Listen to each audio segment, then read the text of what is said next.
안녕하세요. 제 이름은 유승범이라고 합니다. 소개해 주셨듯이 저는 현재 미네소타 대학교에서 신경과학으로 박사 과정 중에 있습니다.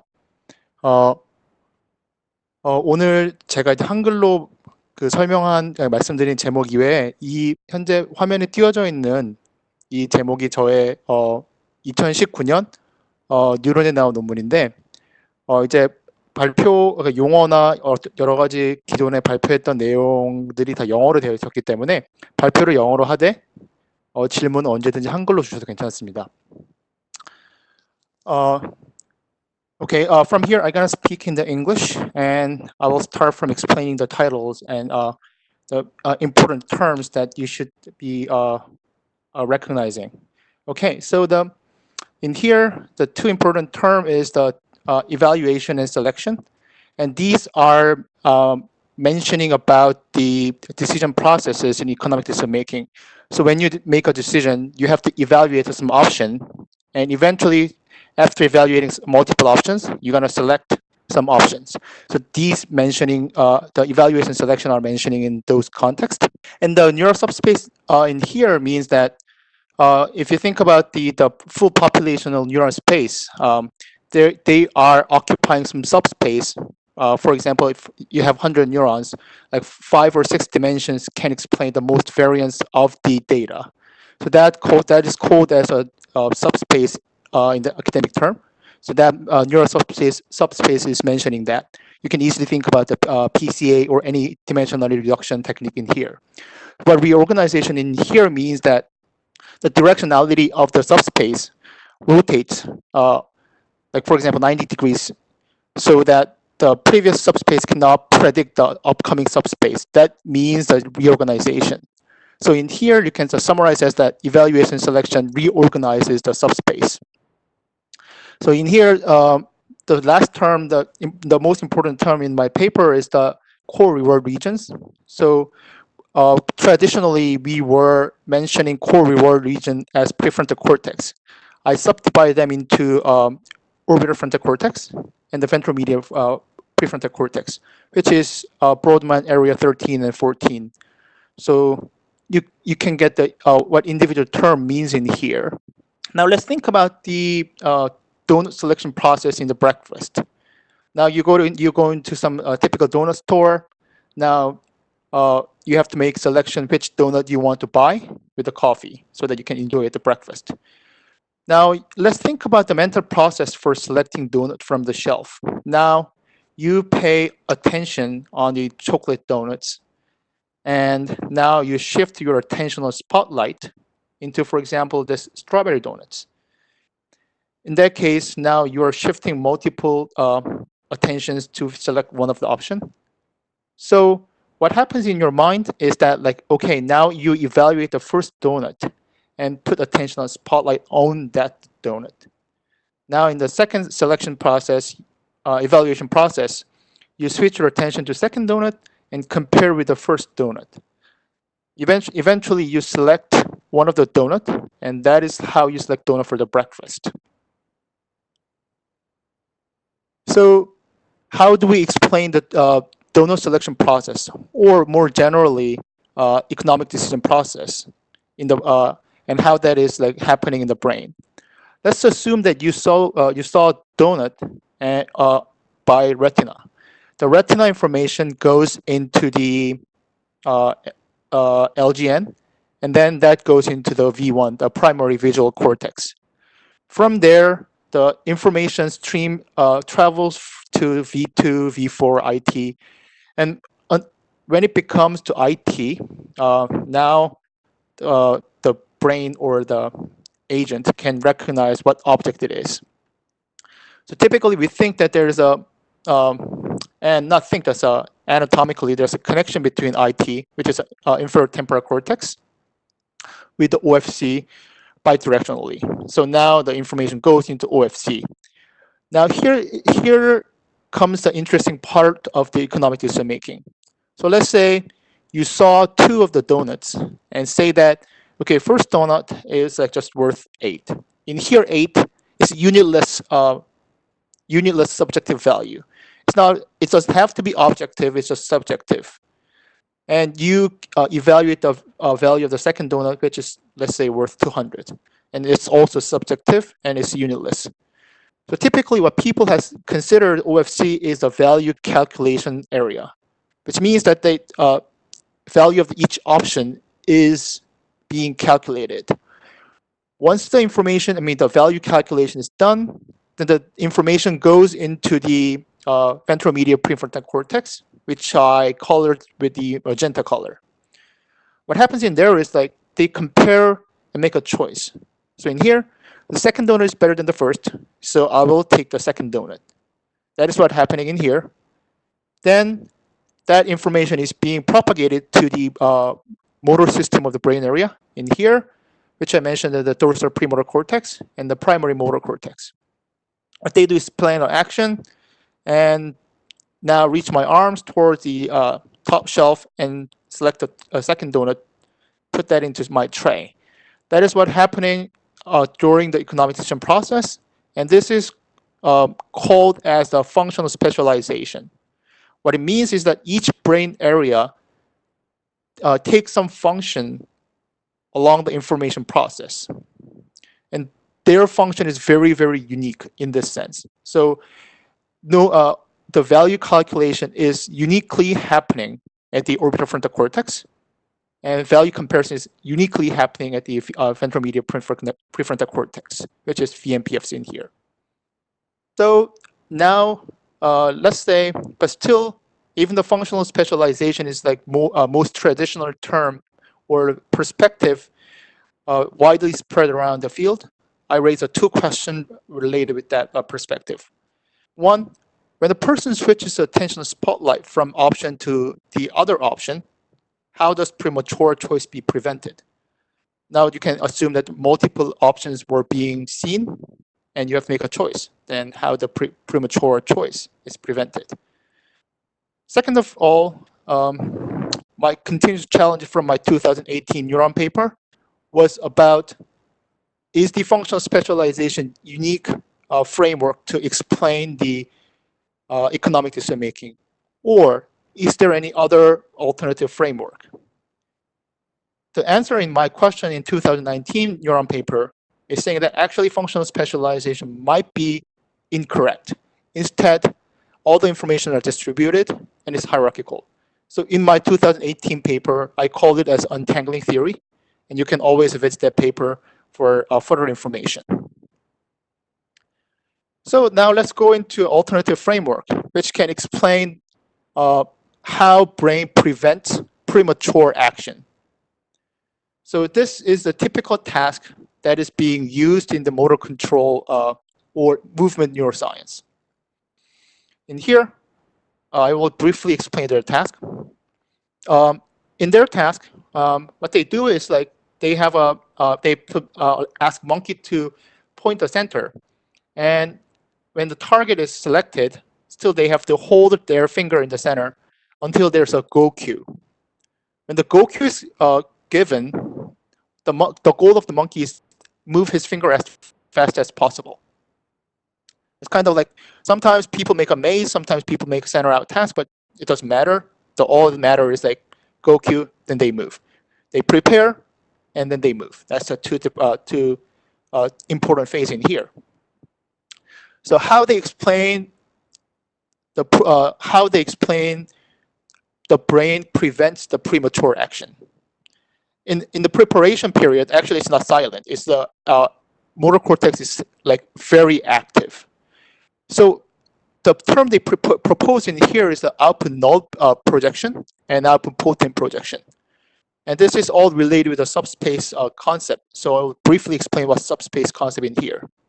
So let's say you have firing rate of neuron 1 and firing rate of neuron 2. Of course, if you see individual neurons, they have like unlimited freedom of their firing pattern. But if you are conditioning the second neuron's firing rate onto first firing rate of first neuron, there is only limited space that conjunctive firing rate can occupy. That is called as a neural subspace. So in the period of output null projection, which means that your output of motor cortex is never translated into the action. what happens is that, okay, their neural subspace is trying to maximize the variance in the time of target onset and before the go cue. So you can see in here, their difference is maximized around here. And when it comes to time of movement, actually their activity or conjunctive firing rate doesn't explain much of variance at the movement period. But when the go cue is given, now suddenly the conjunctive firing rate between neuron 1 and neuron 2 changes into this space. So this space is called as output potent space. What it happens is that, okay, now that variance doesn't explain anything about the target onset or go cue. Instead, their variance is explaining the difference of the condition at the movement period. So what you can see in this schematic figure given by Matt Kaufman is like they are orthogonalized. So activity in the one neural subspace is never allowed to propagate at the orthogonal subspace. So what happens is that action can be actively prevented at the preparation period. We can expand this into more general term and question more detailed order of the conditions at each task.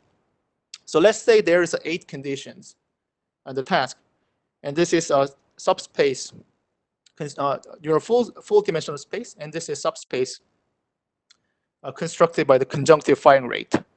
So you can technically think that, okay, the conjunctive firing rate can be also visualized on the correlation matrix. In here, 1, 2, 3 indicates the index of the neuron, and the z-axis in here indicates the correlation, Pearson correlation between the firing rate of each neuron. So red indicates high correlation, blue indicates low correlation. So in here, they occupy one certain line or a certain line.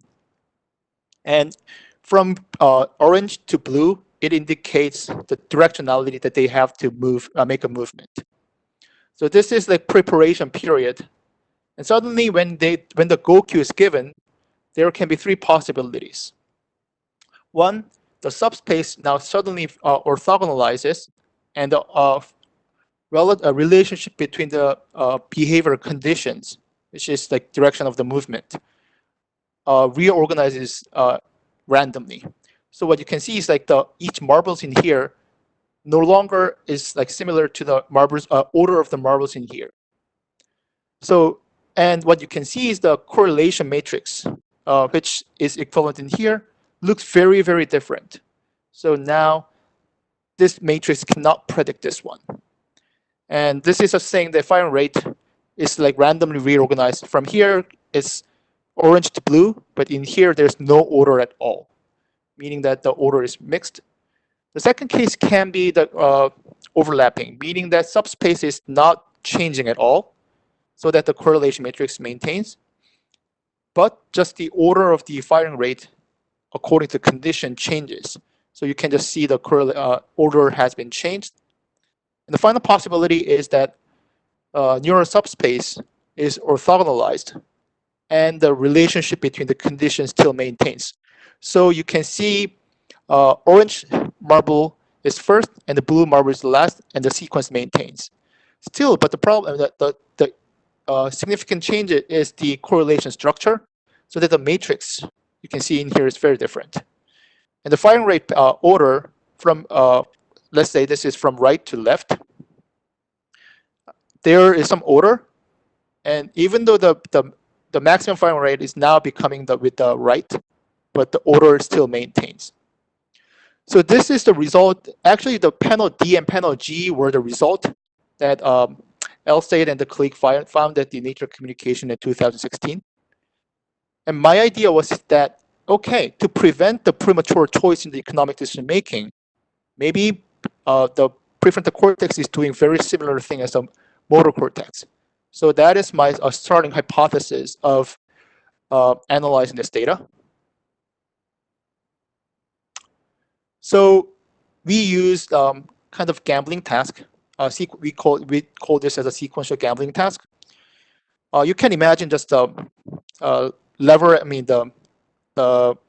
gambling machine at the Las Vegas. So there's a two components in here. So this is a amount of value given by the color, and amount of the probability that you can get the reward is indicated by the height of the green rectangular.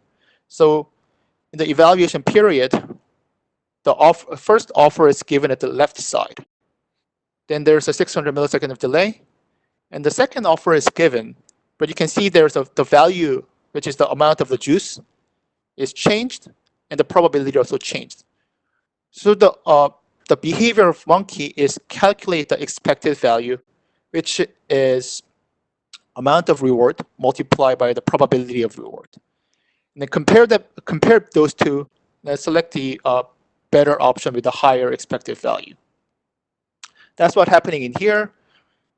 After you get fixation, now both offers are shown, and the choice is made by the Saccade. And probabilistically, the reward is given according to the amount of reward. So we recorded from orbital frontal cortex, area 13, and VMPFC, area 14. Recorded from two macaque. Their reaction time is around 250 milliseconds, which means they are attending. 80%, over 80% are correct. And usually there's a 500 to 700 trials per each session. Now let's predict the some kind of subspace behavior. It's a sequential gambling task. So there's a two possibility where the subspace can be orthogonalized or just maintain their subspace directionality. Now, let's say the upper panel all indicates the case where a prediction where there is no orthogonalization of the subspace, and the panel below here indicates the predictions given by subspace orthogonalization. In here, let's say each dot is neuron. They have high firing according to certain expected value. Let's say high expected value, and low in the neuron 2. So let's say their correlation, Pearson correlation is, let's say, correlation 1. In here, correlation 2. In the offer 2 period, if you remember, there's a second offer given. We call that as epoch 2. The correlation structure still is the same. It's almost identical, except you see this one and this one. There's a small change, but it's very trivial. You can visualize that by the correlation matrix. So in the correlation matrix, again, each number in x-axis and the y-axis are index of the neuron, and the z-axis indicates the Pearson correlation between the neurons. So it's pairwise correlation. So in here, there's a certain structure where like a correlation between neuron 2 and neuron 3, neuron 2 and neuron 4 is very low. And offer 2 is almost the same, except I intentionally inserted the schematic in here. So it's not exactly identical, but this structure can predict structure of the correlation matrix at offer 2 period. So this indicates how it's visualized in the n-dimensional space, but I just bring the 3-dimensional here. So the field rectangular is a subspace of offer 1 period. So in here, and when offer 2 is given, subspace changes its directionality. Even though there's a slight angle between the subspace, still most of variance can be explained by either of the subspace. So technically that means their subspace is highly overlapping. Panel D in here is the critical part, and in x-axis in here indicates the pairwise correlation of the neuron at the offer 1 epoch. So individual dot is indicating, for example, Pearson correlation between neuron 1 and neuron 2 at offer 1 and offer 2. Having this kind of ellipsoidal shape, either in the positive direction or negative direction, meaning that pairwise correlation at offer 1 can predict the pairwise correlation of offer 2, period. This is all very clear. This is, again, recapitulating that this is predicted by the subspace overlapping. Whereas this one is like what happens at the subspace orthogonalization. So the pairwise correlation changes its structure, which is shown by the correlation matrix. So now in here, in panel B, the covariance matrix or correlation matrix from offer one epoch cannot predict the correlation structure of the offer two epoch. It's totally unpredictable. What it means in this space, visualization space, is that now the subspace of offer one and subspace of offer two is orthogonalized. So any variance is mostly explained in this space. When you project that activity into this space, you cannot explain. It looks like just a line over here. So the variance is not explained.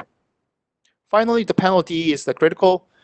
Now the pairwise correlation at the offer one epoch and offer two epoch form some kind of spherical shape in here, meaning that a pairwise correlation of offer one cannot predict the pairwise correlation of offer two. So this is all prediction that we can think about the subspace, either subspace overlap or either subspace orthogonalize. This is actual result that we got from 4 different monkeys. So these monkeys at the upper 2 panels are from OFC, and these are from ventral media prefrontal cortex. Let's see in here. So each x-axis in this heat map, each x-axis indicates a neuron index, and y-axis also indicates a neuron index.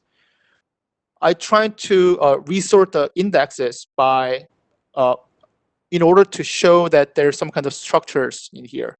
So you can see small blob structure over here, blob structure over here, large global structure over here. Now, if you remain the sequence of index over here and just see the pairwise correlation offer 2 epoch, now it looks like a salt and pepper. There's no structure over here. Oh, I just forgot to mention that z-axis was these pairwise correlation here. But whatever that is, it is indicating that offer 1 epoch correlation structure is totally different from the offer 2 epoch. I said once that the pairwise correlation of epoch 1 and epoch 2 form some kind of spherical shape, meaning that pairwise correlation of offer 1 epoch is unable to predict the offer 2 epoch. So this is from 110 neurons. If you do combinatorial math, then it comes into the like 6,000 neurons. So still their correlation is like nearly 0, and you can see the red line overlaps with the axis. So one possibility that people can raise is that maybe the correlation structure changes because certain population of neuron prefers the offer 1, just regardless of any reason they prefer offer 1. And some neuron prefers offer 2, regardless of any reason. In that case, the correlation structure can drastically change because of there's a 2 separate population. Well, we proved that there is no separate population causing the structural change. So in the x-axis, we calculated the epoch preference index, meaning that the neuron, whether the neuron is preferring epoch 1 or epoch 2. And if there is 2 separate neurons, what you can predict from this graph, the histogram graph, is that there should be one peak around here and one peak around here because the preference is like shifted. But actually what you can see is one unimodal peak around 0. Of course, it's a little bit shifted, but still it's around 0. And we use the Hartigan's dip test, which is testing whether there's a bimodality in this histogram structure. And we couldn't find any significant Hartigan's dip test result, which is p equals 0.96, which means like almost 1. Is it unique for only this subject? Actually, you can see in here, it's not like that. It's very consistent across the subject and very consistent across the brain areas. So meaning that there's two indications in here. One, subspace reorganized in both OFC and VMPFC, and it's not because of the separate population, but one one pool of neuron just reorganized. And by seeing OFC and VMPFC, I'm concluding that there actually the functional specialization might be wrong. Actually, there might be some canonical computation happening at the prefrontal cortex. It's like a tentative conclusion over here. We did some more math in here. It's not very difficult, but I will go through it. So to prove that the effect we show in slide up ahead, we did some kind of dimensionality technique, reduction technique. This is very easy. So now you can form principal component space by reducing down the activity, neuronal activity at the epoch 1. So it can be like, for example, in this subject, the full dimension is 110, but now you can reduce down into 10 dimensional space. What you can do is like, now you can project the neural activity at the epoch 2 into the subspace of epoch 1. In here, subspace of epoch 1 means that PC space constructed by neural activity of epoch 1. You can do the same thing over here, but the direction is opposite. Epoch 2 subspace, but projecting the activity of neural activity of epoch 1. Okay, so now the y-axis you can see as a loading or percent variance explained by each PCs. So if you project the epoch 1 neural activity into the PC space of PC space constructed by neural activity of epoch 1, there are some reduced dimension. Like top 10 PCs explain more than 95% of variance at that data set. Now, if you project the neural activity of epoch 2, what you can see is almost flat over here. There's no order, and the sum of the variance explained by the top 10 PC is less than 10%. I think it was around 10%. Meaning that the PC space of epoch 1 is doing no good for like activity of epoch 2. Opposite happens also same in here. Like saying that, okay, there if you project the epoch 2 activity to epoch 2, there's top 10 PC explain more than 90%, but project epoch 1, then epoch 1 activity, then the variance is like variance explained is very small. We did some we came up with some index which is called the alignment index. The detailed equations are at the paper, but all you can remember is like this is telling how much the subspace are aligned. If that number is close to 0, that means the subspace at each epoch is almost, perfectly aligned, perfectly orthogonalized. And if that number is 1, that indicates that both subspace are perfectly aligned. This is the data. The most left bar is the data, which is closer to full orthogonalization, but it's not fully orthogonalized. The important thing we have to do is to compare with the random shuffle. And here, random shuffle is given by like temporal structure and the behavior condition at each trial is randomized, shuffled. But still, what we tried to maintain was the covariance structure across a session. So because we maintain the covariance structure, there's slightly like a increased number of alignment index.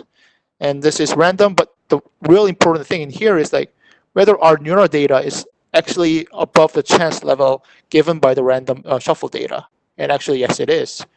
So it's saying that our data is orthogonalized above the chance level. Final thing is we created some kind of artificial population of neuron. And what we did in here is like the tuning or sensitivity to the options is maintained. However, the covariance structure of the population is artificially maintained across a session.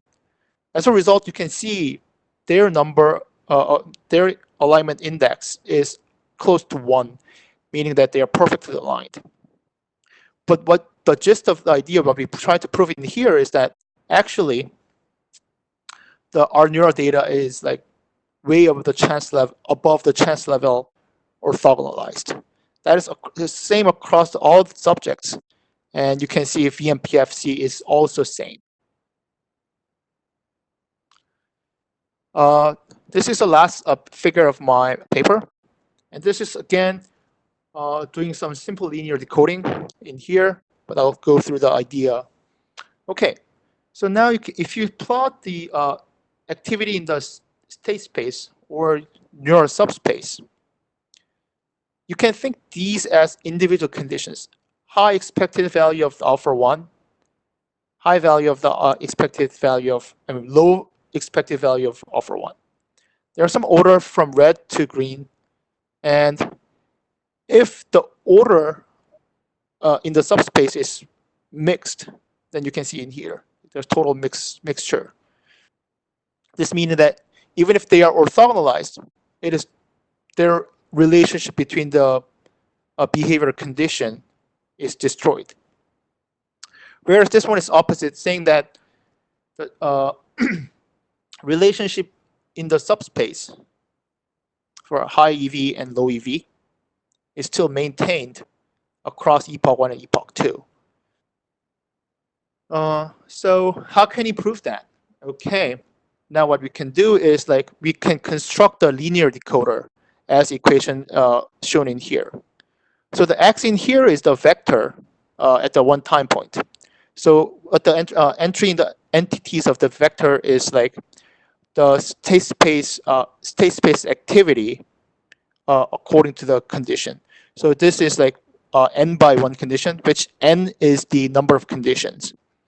So we had the 5 conditions arbitrarily quantized, and same in here. You have like a 5 by 1 vector, for example, as the one vector. Actually, it's 5 by c actually, but I'm simplifying c into 1 because like c equals the number of the top PCs, but let's say we just take the 1 as an example. Now, when you construct this linear decoder, the W is giving the idea that how much the order of epoch 1 subspace activity is predicting subspace activity of epoch 2. This can be very easily found in the schematic figure. In here, this is a subspace of alpha 1 epoch. The activity propagates along that subspace, and now it propagates to the subspace of epoch 2. Red to blue maintains its sequence, which means the relationship between them. And you can put one linear decoder, which is W. You can just mentally imagine this is W. And if you bring that into here, and say that whether this sequence you saw in here can predict the sequence in here. That's the idea. So that means like sequence in here is maintained in here. If the sequence of the activity or relationship between the activities is totally destroyed, that means like the linear decoder that is formed in here or trained in here cannot predict the sequence of activity in here. So that's why we quantify it as R square, meaning that actually how much this W and X epoch 1 can predict the X epoch 2. This is just a Frobenius norm and squared.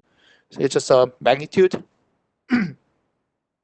So this is the actual result that we got. So if you see the actual data, the decoding result is pretty significant. So this is randomly shuffled. It goes into negative R square. If this terms goes really high, it can go into negative.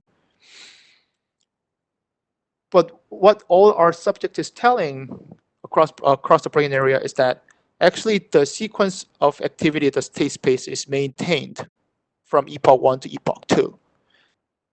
Just in order to avoid the overfit or any other like a generalization purpose, we did a k-fold cross-validation, and that the result is still remained for all subjects, all brain area. To summarize my paper, so we have shown that the transition from evaluation to comparison is associated with the subspace orthogonalization. And as the last slide, you have seen that the relationship between the encoded values remain preserved despite the subspace orthogonalization. This subspace orthogonalization, we suspect that it can prevent the evaluation from prematurely influencing the selection of the option. The same idea as the preventing premature action at the motor cortex.